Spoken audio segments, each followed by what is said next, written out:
Welcome again to my channel.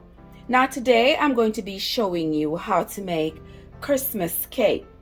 You know, growing up in Jamaica, it was always a tradition that at Christmas time we make the great Christmas fruit cake.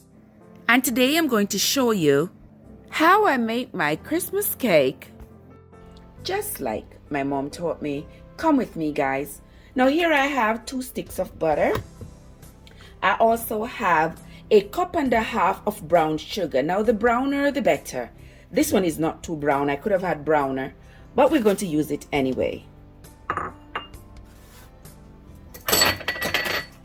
And this is my mixer. If you have a commercial mixer, go ahead and use it. It will make life a little easier. But this is what I have, so this is what I am going to use.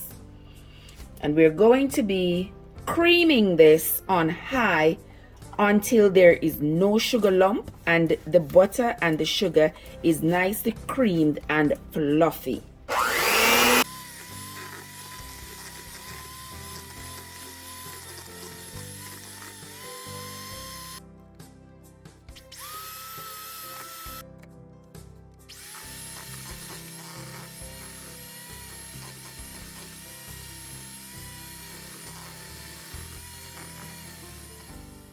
Totally fluffy, no grains of sugar, and the butter is complete. This is how you want your creamed butter and sugar to look. Okay, now we're going to start adding the rest of our ingredients. Here I have 6 eggs. I'm going to be mixing it while I add the eggs.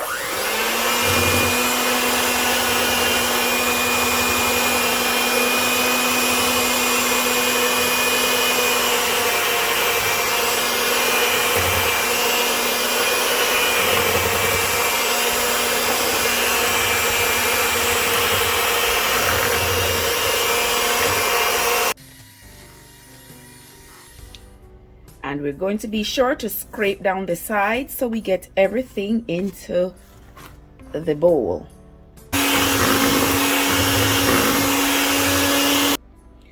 And my Christmas cake, I want it to have a twist. So you might wonder, what is this I have here? And this is some guava paste. Yes, so I'm going to add a half a cup of guava paste to my fruit cake. I blended out the guava paste with some syrup. This is some anise essence. All right, you just dab a little in there. Do not dab too much. And then I have some ginger. This is some ginger extract, and you use your cork for measuring. And we're putting 1 cork full, which is about a teaspoon. And I have some ginger powder right here. And I'm going to dab just about a half a teaspoon in it as well. No cake is finished without vanilla. And we're using our cork as measuring, as our measuring utensil. And we're using 2 corks. Yes, we like the flavor of vanilla. And add that with some rose water. So I'm putting just about a half. I don't want to put too much of rose water in there, but yeah, just about a cork of rose water in there. The rose water has flavor, but not too much taste. And also some cinnamon. I'm adding some cinnamon to it. And what would it be without some almond essence? You know I love essence, hence my name. Yeah. Travessence is my name and baking is my game. I got a cake on my mind. Whoopsie all the time. And here I have some grated nutmeg. And here I have about a half a teaspoon of orange zest. And you get that by grating the rind of 1 orange. You just grate it until you have enough that you need. This is 2 cups of fruits. This fruit has been soaking in port wine, which is just like Red Label, for a very long time. So I'm just going to add 2 cups to it.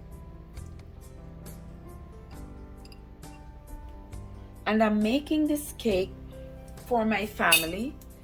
And the next thing I'm going to add is my flour. Now I'm adding my flour gradually.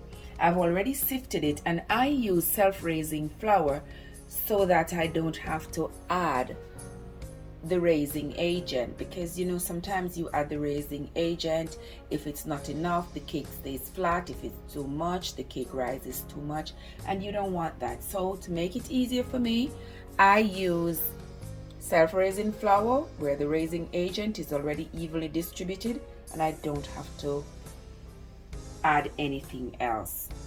Now I'm going to also sift my flour again.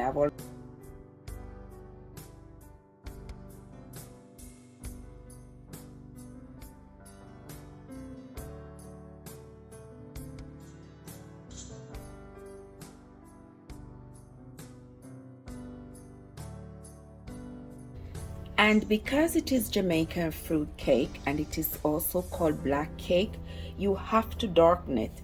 And here I have some browning, and we're just going to pour it in there to give the cake that dark color.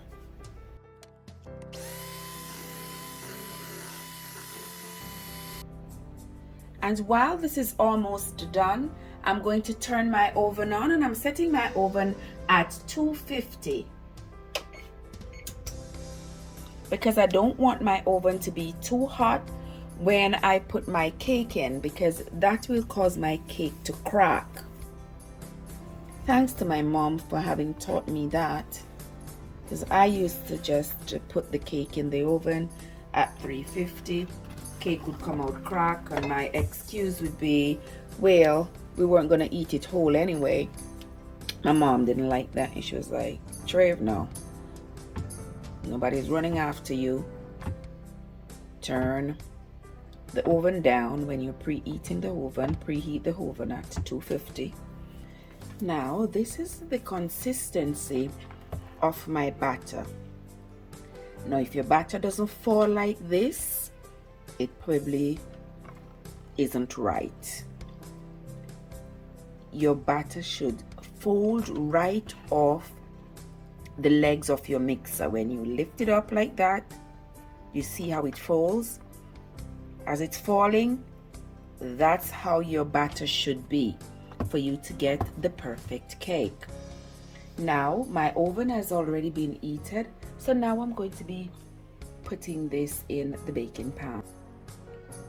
And because I want my cakes to steam, I have put a pot of water in the oven.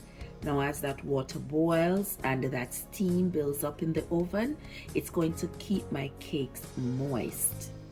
Here I have a Christmas baking pan, and I have already lined it with grease paper and sprayed around the edges. We're going to fill it just about 2/3 full because we have to leave room for it to rise. And so to get the air out of it, we're going to just bang it around like that. And that is done. And I have another one here. And I'm going to, even though I have the water in the oven, I also like to cover my cakes with foil paper. That is just me. Give them added moisture.